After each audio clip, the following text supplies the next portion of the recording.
मैंने कल की देखी जो मुझे नहीं अच्छी लगी। कल की हाँ। मुझे Prabhas, I am really sad but he was like a joker. एक स्टार जिसके पास 500-600 करोड़ का बजट है, इंडिया की सबसे बड़ी मार्केटिंग टीम्स है, पर कंटेंट के नाम पर वेट फॉर पार्ट 2 मिल रहा है। आज प्रभास की फिल्मोग्राफी को निचोड़ेंगे और देखेंगे कि क्या डार्लिंग सिर्फ एक मार्केटिंग बबल बन के रह गया है। तो चलिए शुरुआत करते हैं वहां से जहां से सारा रायता फैलना शुरू हुआ, बाहुबली।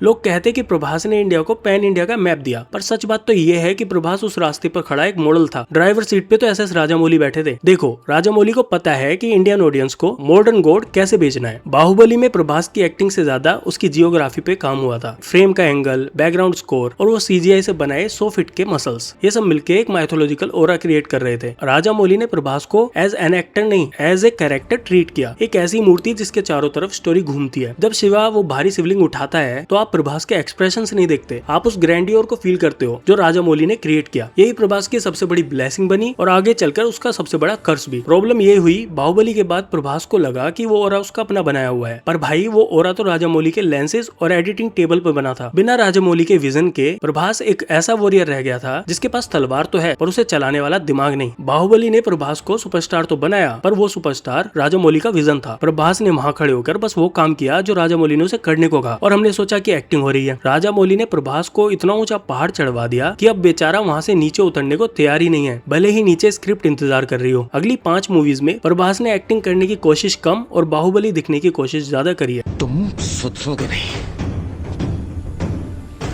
कभी नहीं बदलोगे।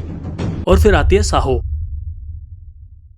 इंडिया की सबसे महंगी एक्शन फिल्म जिसका बजट सुन के लोगों के कान से खून निकल रहा था, 350 करोड़। पर मूवी देखने के बाद लोगों की आंखों से खून निकल गया। देखो, साहो के साथ प्रॉब्लम ये नहीं थी कि डायरेक्टर नया था, प्रॉब्लम ये थी कि प्रभास ने एक्टिंग को प्रेजेंस के साथ कंफ्यूज कर दिया। पर डायरेक्टर सुजीत ने उन्हें एक प्रॉप बनाकर रख दिया था। टेक्निकली फिल्म का स्क्रीन राइटिंग स्ट्रक्चर एक डिजास्टर था। 80 करोड़ का एक एक्शन सीक्वेंस शूट करने से स्क्रिप्ट की कमियां नहीं छुपती। यहाँ से प्रभास का लेजी एक्टिंग का फेज शुरू होता है। बाहुबली में जो थोड़ा बहुत एफर्ट दिखा था, साहो में वो भी गायब हो गया। साहो के बाद लगा कि चलो एक्शन में तो थोड़ा रायता फैल गया, अब प्रभास वही अपने डार्लिंग वाली रूट्स पर आ जाएंगे, रोमांस करेंगे और लड़कियां पटाएंगे। इन्होंने पकड़ लिया पाम मिस्ट्री, मतलब एक एक्शन हीरो को उठा के हाथ देखने वाला बाबा बना दिया। ये तो वही वाली बात हो गई कि माइक टायसन से तुम कहो भाई थोड़ा कत्थक करके दिखाओ। अगर टेक्निकल टर्म में बोले तो राधे श्याम से बड़ा फेलियर इसका कॉन्फ्लिक्ट था। किसी भी लव स्टोरी में कॉन्फ्लिक्ट का होना जरूरी होता है, या तो कोई इंसान या समाज, पर यहाँ तो किस्मत को विलन बनाया गया था, और वो भी इतना अजीब कि ऑडियंस को कभी डर ही नहीं लगा। डायरेक्टर ने सोचा कि यूरोप की लोकेशन और महंगे सेट्स दिखाएंगे तो ऑडियंस पागल हो जाएगी, पर जब सोल ही मिसिंग थी तो सुंदरता का क्या चार डाले। प्रभास का कैरेक्टर विक्रमादित्य इतना एरोगेंट और डिस्कनेक्टेड था कि जब भी वो मौत से लड़ता है तो ऑडियंस को लगता है भाई तू मरी जा, मेरा क्या नुकसान है इसमें। फिल्म को पैन इंडिया बनाने के चक्कर में डायरेक्टर ने इतनी बकचोदियां भर दी, जो एक छोटी सी प्यारी सी लव स्टोरी होनी चाहिए थी वो एक भारी भरकम डिजास्टर बन गई। प्रभास भाई की बॉडी लैंग्वेज देख के तो लग रहा था कि वो खुद कंफ्यूज है, कभी वो कूल बनने की कोशिश करते हैं तो कभी सीरियस पामिस्ट। अगर राधे श्याम एक गलती थी तो आदि पुरुष एक पाप, एक ऐसी कहानी जो हमारे डीएनए में है, उसे लेकर इतना टोन डेफ कैसे हो सकता है कोई। ओम राउत ने सोचा कि वो रामायण को मार्वल बना देगा, पर रिजल्ट हमें ऐसा मिला, एक ऐसा डिजास्टर जो शायद अगले 10 साल तक केस स्टडी बनकर रहेगा। इस फिल्म के मेकर ने जिस तरीके से सीजीआई का इस्तेमाल किया वो देखने में बुरा नहीं बल्कि क्रीपी लगता है। फिल्म का वर्ल्ड बिल्डिंग पूरी तरीके से आइडेंटिटी क्राइसिस का शिकार था। एक तरफ आप इंडिया का सबसे बड़ा एपिक दिखा रहे हो और दूसरी तरफ आपने लंका को एक कोयले की फैक्ट्री जैसा बना दिया जो किसी सस्ती हॉलीवुड की वैम्पायर मूवी की कॉपी लग रहा था। लाइटिंग इतनी ज्यादा डार्क थी जैसे डायरेक्टर ने बिजली का बिल ही ना भरा हो, और डायलॉग्स ने बची कुची कसर पूरी कर दी। प्रभास के एक्सप्रेशंस पूरी फिल्म में एक लकड़ी के गट्ठे जैसा लग रहा था, ना उसमें कोई तेज था ना वो ओरा। सिर्फ ब्लू स्क्रीन के आगे खड़े होके पोज देना एक्टिंग नहीं होती। या मेकर्स को लगा कि प्रभास का नाम और रामायण का इमोशन दोनों मिलकर 1000 करोड़ का धंधा तो दे ही देंगे, इसलिए उन्होंने क्वालिटी पे ध्यान ही नहीं दिया। उन्हें लगा ऑडियंस तो भक्ति में सब कुछ माफ कर देगी। जब आप 600 करोड़ खर्च करके हमारे सामने ये कचरा परोस दोगे तो भसड़ तो होनी है। इससे 100 गुना बेहतर तो रामायण की वो एनिमेटेड मूवी है।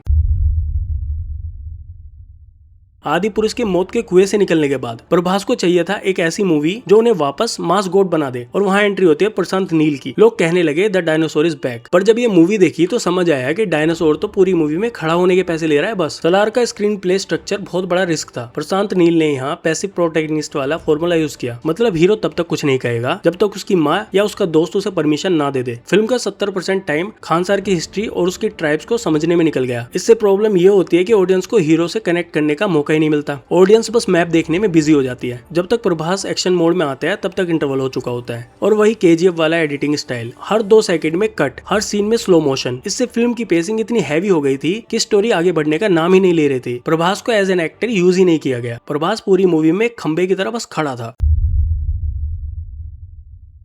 भाई कल्कि ने बॉक्स ऑफिस पे आग लगा दी, पर एक सवाल जो सबके दिमाग में आया, ये मूवी प्रभास की थी कि अमिताभ बच्चन की? नाग अश्विन ने महाभारत मीट्स साइबर पंक वाली दुनिया तो बना दी, पर प्रभास को उसमें एक कॉमिक रिलीफ डालना शायद डेकेड का सबसे बड़ा क्रिएटिव गैम्बल था, जो बैकफायर कर गया। भैरवा का कैरेक्टर पूरी मूवी में उछल कूद करता रहता है। जब आपका मेन लीड पहले 1.5 घंटे में स्टोरी को सीरियस ही ना ले तो लोग स्टेक महसूस नहीं कर पाते। जब तक इंटरवल नहीं होता प्रभास का कैरेक्टर स्टोरी में एक्टिव ही नहीं होता, वो बस यहाँ से वहाँ उछल कूद करता रहता है। दूसरा पॉइंट, द शैडो इफेक्ट। जब आपके पास स्क्रीन पे अमिताभ बच्चन जैसे पावर हाउस हो जो सिर्फ अपनी आंखों से ही एक्टिंग कर रहे हो, तो प्रभास की गुफी एक्टिंग और भी ज्यादा वीक लगने लगती है। टेक्निकल टर्म में से कहते हैं कैरेक्टर डायल्यूजन। हीरो अपनी ही मूवी में साइड किक जैसा लगने लगता है। एंड में जब करण वाला रिवील होता है वहाँ ऑडियंस चिल्लाती तो है, पर वो एक्साइटमेंट प्रभास की एक्टिंग के लिए नहीं बल्कि उस कैरेक्टर के लिए है जो हमारे इतिहास से जुड़ा हुआ है। एक स्टार की जीत तब होती है जब वो कैरेक्टर को जिए, ना कि सिर्फ उसके कॉस्ट्यूम में खड़ा हो। भाई कल्कि के बाद लगा कि चलो प्रभास अब सीरियस सिनेमा की तरफ मुड़ेंगे, पर उन्होंने चूज की द राजा साहब। बॉलीवुड में हॉरर कॉमेडी का ट्रेंड देख के इसके मेकर्स को लगा थोड़ा डर और थोड़ी हंसी मिला देंगे तो 500 करोड़ पक्के। पर भाई दिल्ली की सर्दी में जब ठंडे पानी से नहा लो तो जो हाल होता है ना, वैसा कुछ हाल ऑडियंस का मूवी देखने के बाद हुआ। टेक्निकलिटी की बात करें तो राजा साहब का सबसे बड़ा फेलियर था इसका टोन। हॉरर कॉमेडी बनाना बहुत रिस्की होता है, इसमें डर और हंसी का बैलेंस बनाना पड़ता है। इस फिल्म में डायरेक्टर ने क्या किया, एक सीन में भूत दिखाने की कोशिश की और अगले सीन में प्रभास को ऐसी क्रिंज कॉमेडी करवाई जो 2005 के सीरियल्स में भी नहीं होती थी। फिल्म की पेसिंग इतनी बिखरी हुई है कि इंटरवल तक आते आते ऑडियंस भूल गई कि हॉरर फिल्म है या किसी वेडिंग वीडियो का बचा कुचा फुटेज। VFX का यूज यहाँ बहुत लेजी था। जब आप हॉरर में पुअर CGI यूज करते हो तो ऑडियंस डरती नहीं है, वो हंसती है, और जब कॉमेडी फोर्स्ड हो तो ऑडियंस हंसती नहीं है, रोती है। फिल्म के गाने प्लॉट की रफ्तार को ऐसे रोकते हैं जैसे रेड लाइट पे DTC की बस। हाँ तो भाइयों बात साफ है, पिछले 10 साल में प्रभास ने स्केल तो बहुत देखा पर स्क्रिप्ट कहीं खो गई। पैन इंडिया का टैग तभी बचेगा जब डार्लिंग खड़े रहना छोड़कर एक्टिंग शुरू करेंगे। लेकिन पिक्चर अभी बाकी है दोस्त। अब जो स्पिरिट आ रही है उससे मुझे काफी ज्यादा उम्मीद है, क्योंकि डायरेक्टर है संदीप रेड्डी वांगा और वो हीरो को फ्रेम में सजा के नहीं रखता, उसे निचोड़ना जानता है। हो सकता है स्पिरिट में हमें प्रभास अन्ना का वही पुराना ऑरा और इंटेंसिटी वापस देखने को मिले। आपको क्या लगता है, वांगा भाई कमबैक करवा पाएंगे? कमेंट सेक्शन में जरूर बताना। और ये मैंने कुछ नया ट्राई किया है। इफ आपको ये वीडियो पसंद आई हो तो प्लीज कमेंट सेक्शन में जरूर बताना। मैं मिलता हूं आपसे अगली वीडियो में।